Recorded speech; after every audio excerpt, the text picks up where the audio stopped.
Bienvenidas y bienvenidos a La Bestia Urbana, Seguridad y Violencia en el Valle de México, un podcast del Seminario sobre Violencia y Paz del Colegio de México en alianza con la Secretaría de Educación, Ciencia, Tecnología e Innovación de la Ciudad de México.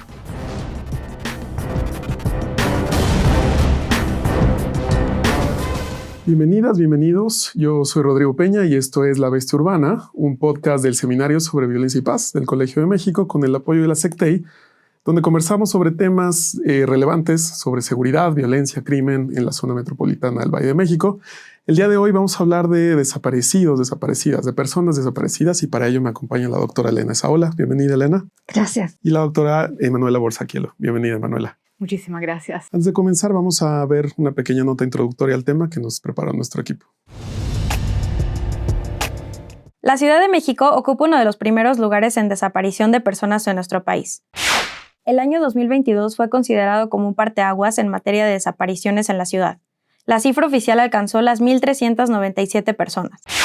Las alcaldías con mayor número de desapariciones son Iztapalapa, Cuauhtémoc, Gustavo Madero, Álvaro Obregón y Venustiano Carranza. En 2021 se reportaron 686 personas como desaparecidas en la ciudad, lo que se traduce en un aumento de 103.6% para el 2022. Una reacción a esta problemática sucede los 10 de mayo de cada año, cuando familias y madres buscadoras convocan una marcha para exigir justicia y la aparición de sus familiares.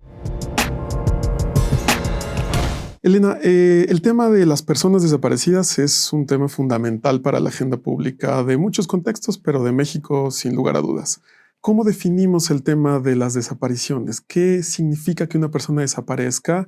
Y pedirte también una reflexión sobre cómo esto ha empezado a ocurrir en la zona metropolitana del Valle de México, en la Ciudad de México. Bueno, yo creo que el tema de desaparecidos sobre todo surge con esa etiqueta más claramente después de varios años de que comienza la crisis del crimen organizado en México. Digamos, es a partir de 2009 que específicamente surge la crisis de desaparecidos. La primera ley sobre desapariciones en concreto data del 17, pero en realidad lo que es importante señalar es que siempre es un fenómeno que siempre ha existido. Lo que pasa es que va adquiriendo características distintas que también varían de un lugar a otro en el país. Cada entidad tiene circunstancias diferentes. ¿A qué me refiero con el hecho de decir que siempre han existido? Digamos, las personas no desaparecen porque no es que existe la magia y dice, se fue. No, pasa que algo sucedió con esa persona, algo le hicieron, y eso es lo que ha sucedido durante toda la historia, ¿no? Alguien que desea ocultar un crimen, por ejemplo, pues oculta también su cuerpo para no ser incriminado. Y eso ha sucedido todo el tiempo. Lo mismo que otro tipo de desapariciones, por ejemplo, personas mayores de edad o niños pequeños que se extravían.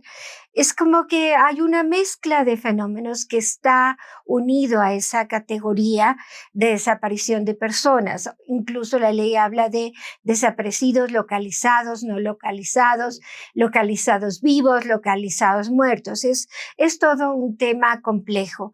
Yo diría que aquí en la ciudad ni siquiera hay una conciencia plena de que se trata de un problema grave.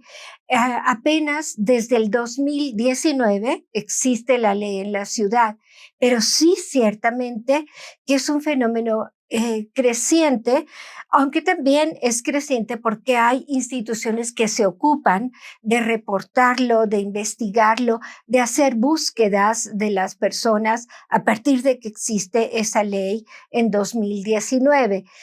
Pero digamos que, como digo, ese problema ya existía, pero en todo el país, digamos que tanto este fenómeno delictivo como otros, hay una interrelación entre esos diferentes fenómenos. Hay gente que desaparece muy en relación con ser captada o utilizada de diferentes maneras por grupos de crimen organizado. Y esto sí es algo que se ha exacerbado en todos lados, pero también en la Ciudad de México, aunque mucho tiempo se negó esta presencia de grupos de crimen organizado, están presentes y también tienen un impacto en el tema de desaparición. Entonces, digamos que por poner dos grandes grupos, que hay muchos más tipos de desaparición, muchísimos. Sí, unos son los que están relacionados con fenómenos delictivos. Como dije, los desaparecen porque los matan. Y el otro sería el que está relacionado con fenómenos de crimen organizado, sea para reclutamiento con engaños, sea para el tema de trata de personas. Y otro tema que se ha exacerbado también mucho durante los últimos años es el tema de violencia familiar y violencia contra las mujeres. Yo creo que allí hay también un impacto muy importante en el tema de desaparición. Digamos, hablando de los tipos de desaparecidos y tipos de desaparición, también preguntarte, Manuela, si existe un perfil de los desaparecidos, de las desaparecidas, cómo son las personas que desaparecen, digamos, en términos de una violencia criminal, pero también en el contexto de la metrópoli, ¿es posible hablar de un perfil de las personas que desaparecen? ¿Quién son y a dónde van las personas desaparecidas? Retomando una frase que dice mi querida amiga Marcela Turati. Creo que, retomando unas palabras que justo estaba diciendo Elena, la desaparición es un fenómeno que tiene una larga historia en México, pero que se agudiza y dinamiza hoy en día en la actualidad según dinámicas extremadamente diferentes, porque a veces pensamos que la desaparición siga siempre los mismos patrones, la misma dinámica, un poco como el feminicidio. En realidad no, está cambiando. ¿Cómo está cambiando? Yo me ocupo sobre todo de las desapariciones de niñas y adolescentes en un rango etario entre 10 y 19 años. Me especializo sobre todo sobre este rango etario y para niñas y adolescentes. ¿Qué pasa hoy en día? Desde el 2011 hasta la fecha, el número, el porcentaje de niñas y adolescentes está en ascenso. Sobre todo en los últimos 4 años estamos viendo que ese número se está triplicando. Actualmente, aun si las cifras son siempre un desafío para todo el mundo, retomando algunas cifras del Observatorio Nacional de Feminicidios y de la organización IDEAS, estamos a 25.000 niñas y adolescentes desaparecidas, que es un porcentaje altísimo. ¿Cómo está cambiando la desaparición? Yo estoy estudiando un fenómeno que nombro con otras colegas de Uruguay y Argentina como desaparición intermitente. O sea, muchas niñas y adolescentes desaparecen por un mínimo de 72 horas y un máximo de un mes, y después la devuelven a su domicilio. ¿Dónde van en esa intermitencia? ¿Qué hacen en esa intermitencia? Este tipo de desapariciones son desapariciones que, recidivas, que significa que más de una vez las niñas y adolescentes desaparecen, aparecen y vuelven a aparecer. Durante la primera fase de desaparición, el primer fenómeno de desaparición, los padres o las personas queridas van a denunciar al Ministerio Público.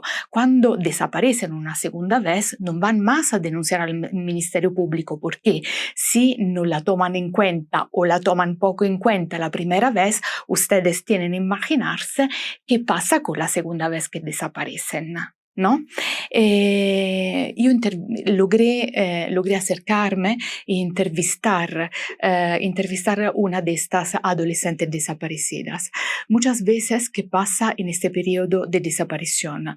La desaparecen, la violan, cuando vuelven a casa tienen mucho miedo, ¿no? Tienen mucho miedo de denunciar la violencia sexual sufrida, porque además tienen miedo de la estigmatización, ¿no? Que van a sufrir en su comunidad, pero también del hecho que cuando la devuelven a su domicilio, ustedes pueden bien imaginar que los grupos que la desaparecen saben muy bien cuál es su domicilio, cuál es su familia, y la tienen constantemente en una situación de una amenaza constante. Entonces, estas niñas y adolescentes sufren una condición constante de vivir en su cotidianidad bajo amenaza. Pero no solo.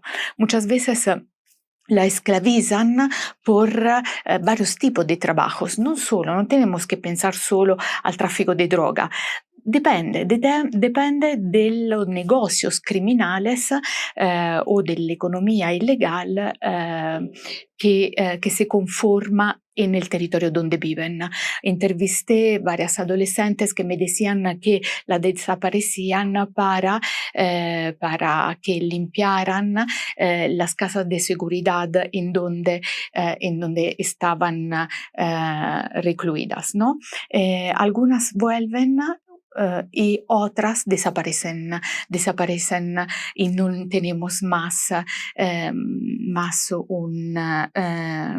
una línea, ¿no? Una línea de reaparición. La cosa gravísima es que todo eso sirve por una acumulación constante de capital. No solo, nosotras decimos que no sirve solo asesinarnos, que ahora sirve por la nueva dinámica de la acumulación del capital, esclavizarnos constantemente hasta cuando los tráficos ilegales sirven.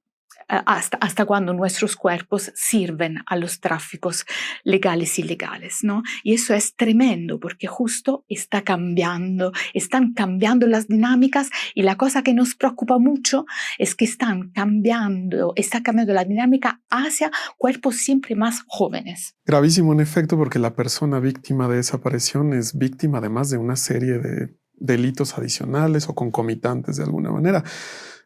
Elena, ya decía Manuela que las cifras son un reto. ¿Qué sabemos sobre las cifras? ¿Qué podemos decir sobre las cifras? Sabemos que de pronto hay colectivos de búsqueda que tienen, digamos, sus propios mecanismos para contar, y sabemos también que el Estado intenta o busca formas de saber cuántas personas hay desaparecidas. ¿Qué sabemos de esto en el contexto de la zona metropolitana? ¿Cuántas personas hay desaparecidas?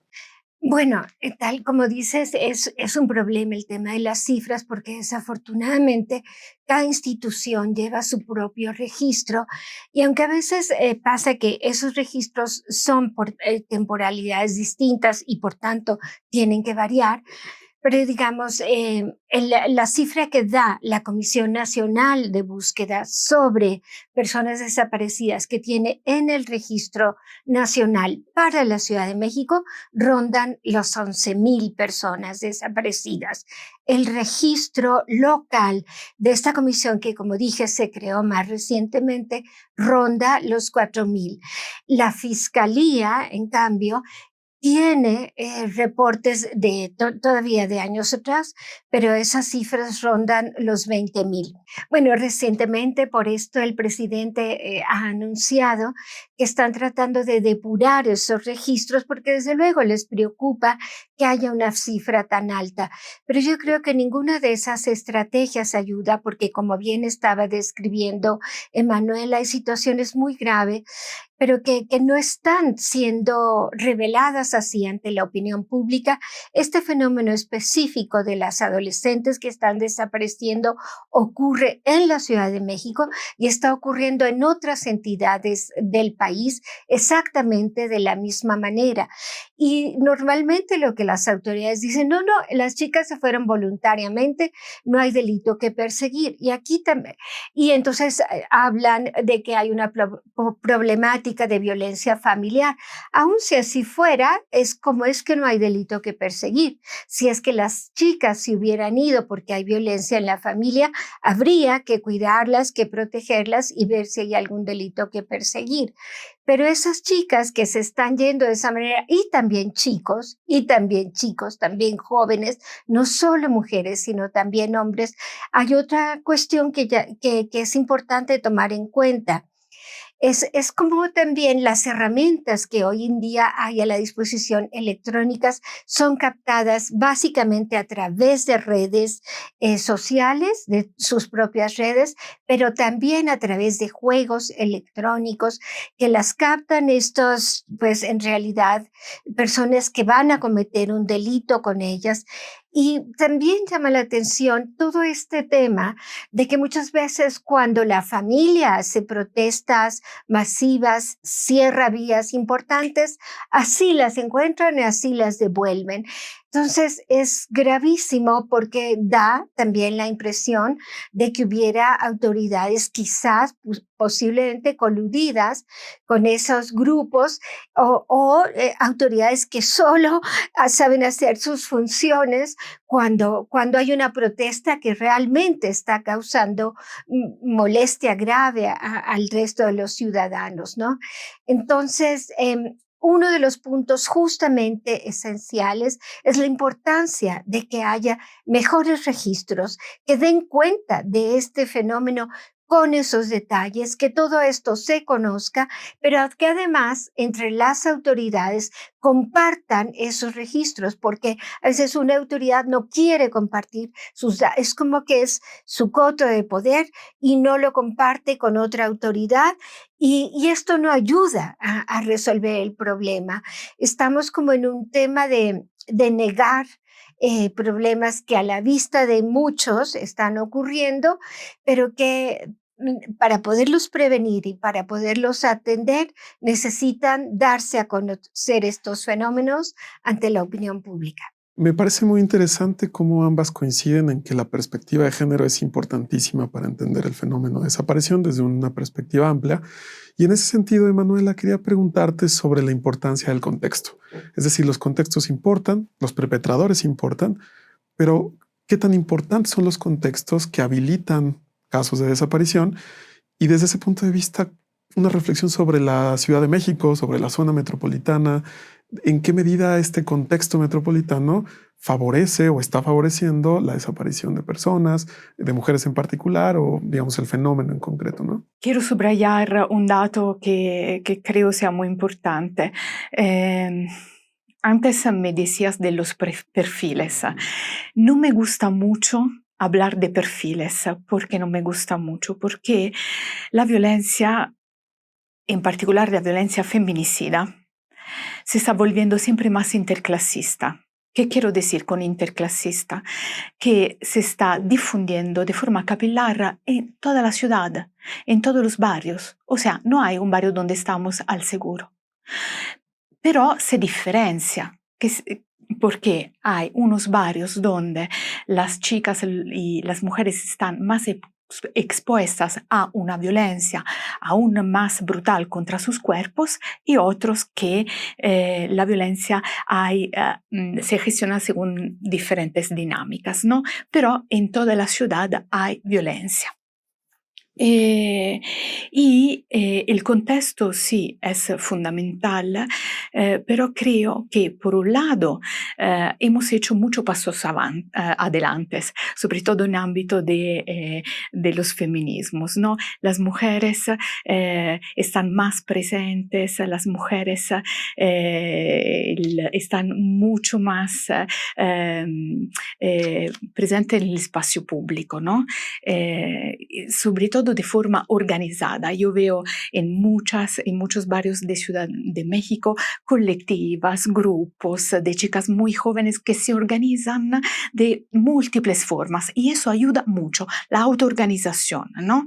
Pero por el otro lado, sí hay una presencia de pandillas y no solo, ¿no? De grupos de jóvenes que están presentes en todos los barrios de la Ciudad de México. Lo que nos preocupa es que no solo baja la edad de la víctima o de la sobreviviente de violencia, lo que nos preocupa es que baja también la edad del victimario, o sea, son siempre más jóvenes los hombres agresores. Y aquí ese dato es importante reconocerlo con toda la claridad posible porque es allá que tenemos que intervenir respecto de políticas públicas con más contundencia. Son siempre más jóvenes los hombres agresores. ¿Qué podemos hacer? ¿Cómo podemos operar? ¿No? Y además, otro dato importante es que operan siempre más de forma grupal. Los feminicidios que ahora estamos analizando, que son precedidos, por supuesto, por desaparición, feminicidios, son fruto de una organización grupales de jóvenes que, por ejemplo, la desaparecen, la violan en grupo y después la asesinan para encubrir la violencia sexual que sufre, ¿no? Entonces, este dato es muy importante saberlo, tenerlo claro y que pasa en toda la ciudad, ¿no? No estigmatizamos la pobreza. El problema es que la violencia es siempre más difundida en diferentes contextos. Tal parece que el tema de desapariciones, no solamente en la metrópoli, sino en general, implica una serie de retos de muchísimos aspectos y, digamos, de muchos niveles. Yo quisiera preguntarle a ambas, contigo primero, Elena, ¿cuáles son, por un lado, los avances que se hayan hecho, los pocos o muchos, y cuáles son los avances que necesitamos hacer en la zona metropolitana, en la Ciudad de México, respecto al tema de desapariciones? Sé que colectivos, insisto, han tomado pasos, probablemente haya, digamos, pasos también gubernamentales, pero ¿qué es lo que se ha hecho y qué es lo que se debería de hacer? Bueno, yo creo que sí, como dije antes, desde la ley de 2017 a nivel nacional, se cuenta con ese paraguas y también con un montón de instrumentos legales nacionales, internacionales, comisiones de búsqueda se han establecido en cada una de las entidades del país. Sin embargo, es como ver el vaso medio vacío y medio lleno al mismo tiempo. Al tiempo que están todos esos instrumentos, no están funcionando a plena capacidad como deberían, no están entrando a ver estos patrones que nos señala Manuela, aunque a veces podrían captarlos y tendrían que perfeccionar sus capacidades de investigación, tendrían que tener grupos especializados.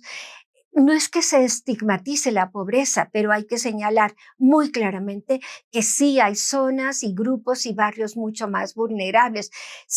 Es difícil que llegue a desaparecer una chica de un estrato social alto porque inmediatamente se movilizan los cuerpos. Entonces necesitamos una justicia que sea para todos, que no deje en el abandono a estas personas que son de zonas marginadas y son las que más sufren en general. El tema de desaparición es mucho más, mayoritariamente y en el país entero, un problema que puede sufrirlo cualquier estrato, pero mucho más gentes que tienen diferentes condiciones de vulnerabilidad y desafortunadamente las instituciones de justicia no actúan igual para todos los sectores, para todos los grupos y dejan expuestos a muchas de estas personas. En el mismo sentido, Emanuela, preguntarte qué es lo urgente, que sin duda hay cosas urgentes, y después cómo construir una agenda que haga sostenible pues, la procuración de,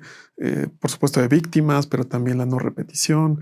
¿Qué hay que hacer? Más que no repetición, me gusta hablar de una ruta de restitución de derechos, ¿no?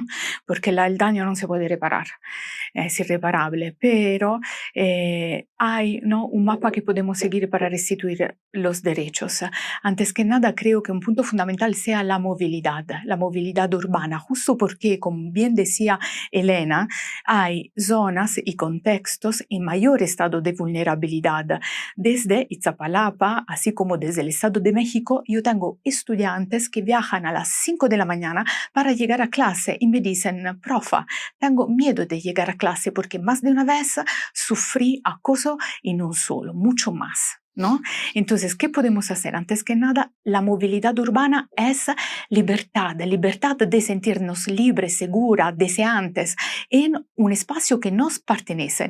Y siempre decimos desde los feminismos que un espacio que es seguro para los cuerpos de las mujeres y los cuerpos feminizados es seguro para todo el mundo. Tenemos que partir a repensar el espacio público a partir de los cuerpos que viven en un estado de mayor vulnerabilidad.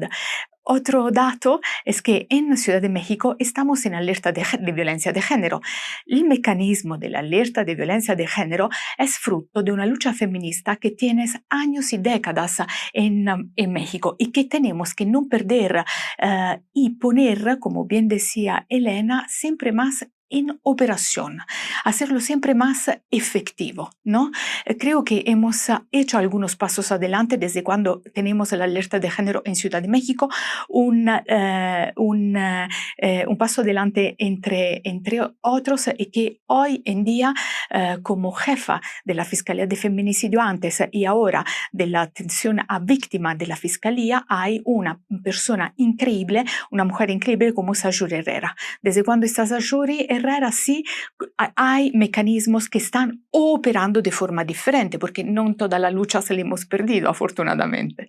Pero sí se tiene que hacer mucho más y de forma inmediata, porque las niñas y adolescentes desaparecen todos los días. Muchísimas gracias, Elena. Muchísimas gracias, Emanuela. Lamentablemente el tiempo se nos ha terminado, pero ha sido fascinante hablar con ustedes y gracias por compartirnos estas reflexiones.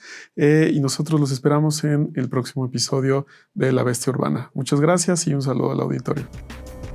Esta fue una producción de la Coordinación de Educación Digital del Colegio de México.